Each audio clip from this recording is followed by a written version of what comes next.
গ্রীষ্ম, বর্ষা, শীত যে কালই হোক না কেন সন্ধ্যাবেলা কিন্তু সকলেই একটু ভাজাভুজি খেতে চায়। তো আজকে আমি সেরকমই চটজলদি একটা স্ন্যাক্স আইটেম করে দেখাবো। আর এটা বানাতে কোনো রকম আটা, ময়দা, সুজি লাগবে না, এমনকি বেসন বা আলুও লাগবে না। মাত্র দুটো উপকরণে তৈরি স্ন্যাক্সটা ঠিক এই রকমই ক্রিস্পি হবে। চলুন দেখে নিই আজকের এই চটজলদি স্ন্যাক্সের রেসিপিটা। আজকের রেসিপির জন্য প্রথম উপকরণ হচ্ছে চাল। নর্মালি আমরা যে চালের ভাত খাই সেই চালই কিন্তু এখানে নিয়েছি। গোবিন্দভোগ চাল, বাতব চালও কিন্তু নিতে পারেন। চালটা সবার আগে 2 থেকে 3 বার জল পাল্টে খুব ভালো করে ধুয়ে নিতে হবে। সাধারণত স্ন্যাক্স আইটেমটা আমরা সন্ধ্যেবেলাতেই খাই চায়ের সাথে। তো সন্ধ্যেবেলা যদি খেতে চান তাহলে সকালে চালটা ভিজিয়ে রাখবেন। আর যদি কোনো কারণে চালটা ভেজাতে ভুলে যান তার জন্য কিন্তু একটা উপায় আছে, চলুন দেখে নিই সেটা কি। চালটা ধুয়ে নিয়ে আসার পর এখানে আমি জল দিয়ে ভিজিয়ে রাখবো। আর জলটা অবশ্যই খুব ভালো মতন গরম হতে হবে। এই গরম জল দিয়ে যদি 10 মিনিট চালটা ভিজিয়ে রাখা যায়, চালটা কিন্তু ভিজেও যাবে আর নরমও হয়ে যাবে। আর যতটা চাল তার দ্বিগুণ পরিমাণ জলটা দেবেন। যতক্ষণ চালটা একটু ভিজছে ততক্ষণ আরেকটা উপকরণ নিয়ে নেব, সেটা হচ্ছে চিড়ে। যে বাটি মেপে চালটা নিয়েছিলাম সেই বাটি মেপেই 1 বাটি চিড়ে নিয়েছি। চিড়েটা একটু বেছে নিয়ে ভালো করে ধুয়ে নিতে হবে। আর ধুয়ে নেওয়ার পর একটু জল দিয়ে চিড়েটা ভিজিয়ে রাখবো যাতে চিড়েটা একটু নরম হয়ে যায়। আর এখানে কিন্তু নর্মাল টেম্পারেচারে জল দিয়েছি, কোনো গরম জল দিইনি। চিড়ের বদলে আপনারা এখানে সেদ্ধ আলু নিতে পারেন। অপরদিকে রেস্টে থাকা চালটা দেখে নেবো। আর চালটা দেখুন এখানে কিন্তু 10 মিনিটে ভালো মতনই ভিজে গেছে। আর কি করে বুঝবেন এটা ঠিকঠাক হয়েছে? চাল এরকম হাতে করে নিলে যদি ভেঙে যায় তাহলে বুঝবেন যে চালটা ঠিকঠাক ভিজে গেছে। তো এবারেই চালটা চিড়েটা পেস্ট করে নেবো। আর চিড়েটাও দেখুন এখানে কিন্তু নরম হয়ে গেছে। আর এই পেস্টটা মিক্সার গ্রাইন্ডারে যে ছোট মিক্সিং জার হয় তাতে করে করবেন তাহলে ভালো হবে। তো যতটা চাল আর চিড়ে ছিল আমি এখানে অর্ধেক অর্ধেক করে করছি। যতটা সম্ভব কম জল দিয়ে পেস্টটা করার চেষ্টা করবেন, তাহলে পেস্টটা খুব স্মুথ হবে, মিহি হবে। তো আমি এখানে একটু চাল আর একটু চিড়ে নিয়ে একটা পেস্ট করে নিয়েছি। দেখুন পেস্টটা ঠিক এই রকম কিন্তু স্মুথ হবে। হাতে নিয়ে দেখবেন যদি একটু চালে দানা দানা মতন ঠেকছে, মানে বেশি ঠেকছে, তাহলে আরেকবার একটু ব্লেন্ড করে নেবেন। আর আমার এখানে পেস্টটা মিহি হয়েছিল তাই আর ব্লেন্ড করতে লাগেনি। তো আমি বাকি অর্ধেকটাও ঠিক একইভাবে পেস্ট করে নেব। আর আমার পেস্ট করার পর একটু চিড়ে বেশি থেকে গেছিলো, তো সেই চিড়েটাই লাস্টে এরকম ব্লেন্ড করে নিয়েছি। এবার এখানে দিয়ে দিলাম 1/2 চামচ মতন গোটা জিরে। এই সাথে সামান্য একটু চিলি ফ্লেক্স দিয়ে দিলাম।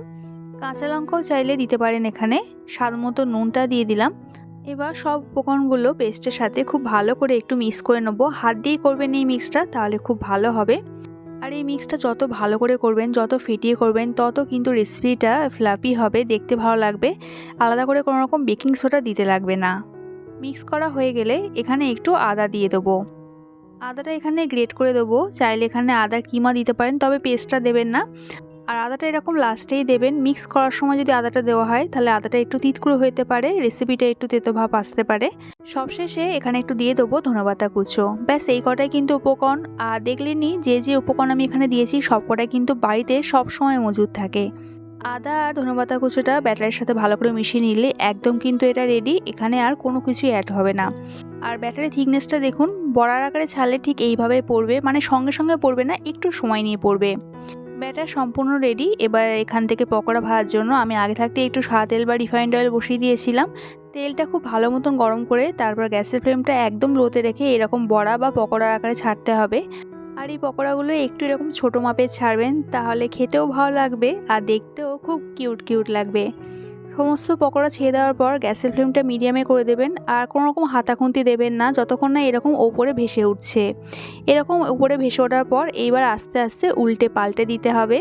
গ্যাসের ফ্লেমটা মিডিয়ামেই রাখবেন। মিডিয়ামে এই পকোড়াগুলো ভাজবেন, তাহলে বাইরেটা ক্রিস্পি হবে, খেতেও ভালো লাগবে। তবে সেট না হওয়া পর্যন্ত, মানে ওপরে ভেসে ওঠা না পর্যন্ত কোনো রকম হাতাখুন্তি দেবেন না, তাতে কিন্তু ভেঙে যেতে পারে। একবার সেট হয়ে যাওয়ার পর এরকম কন্টিনিউ উল্টে পাল্টে ভেজে নিতে হবে যতক্ষণ না পকোড়াগুলোর গায়ে লালচে কালার চলে আসছে।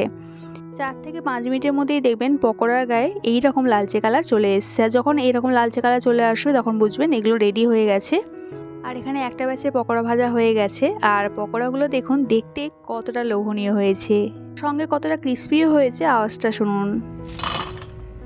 পরের পকোড়া ব্যাচগুলো একই প্রসেসে ভেজে নেবো। আমি একসাথে কিন্তু অনেকগুলো আর একটু বেশি করে ভাজতে পারতাম, কিন্তু একসাথে দিলে কি হয়, প্রথম দিকে যে পকোড়াগুলো ছাড়া হয় সেগুলো কিন্তু লালচে কালার চলে আসবে, সেগুলো ভাজা হয়ে যাবে পরে পকোড়াগুলো ভাজা হতে হতে। সেই জন্য অল্প অল্প করে এরকম ভাজবেন, তাতে সবগুলো পকোড়াই কিন্তু ঠিকঠাক ভাজা হবে, খেতেও ভালো লাগবে, দেখতেও ভালো লাগবে। তাহলে দেখতে পেলেন কত সহজে আর কত কম উপকরণে, যেটা বাড়িতে সবসময় মজুদ থাকে, এরকম একটা চটপটা ক্রিস্পি পকোড়া রেডি হয়ে গেল। প্রতিটা পকোড়া ব্যাচই কিন্তু ঠিক এই রকম ক্রিস্পি হবে। শুধু একটু ধৈর্য নিয়ে একটু সময় ধরে পকোড়াগুলো মিডিয়াম ফ্লেমে ভাজবেন, তাহলে কিন্তু হবে। চাল এমন একটা উপকরণ যেটা আমাদের সকলের বাড়িতে সব সময় কিন্তু মজুদ থাকে। আর চালের বদলে আপনারা এই রেসিপিটা চালের গুঁড়ো কিংবা ভাত দিয়েও করতে পারেন।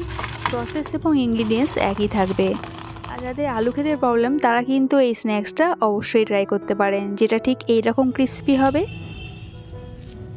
আর ভেতরটা হবে ভীষণই সফট, ভীষণই একটা মজার স্ন্যাক্স। আমার আজকের এই চালের পকোড়ার রেসিপি যদি আপনাদের ভালো লাগে, একটা লাইক কমেন্ট করা রইল। দেখা হচ্ছে আবার এক নতুন রেসিপির সাথে। সবাই সুস্থ থাকবেন, ভালো থাকবেন।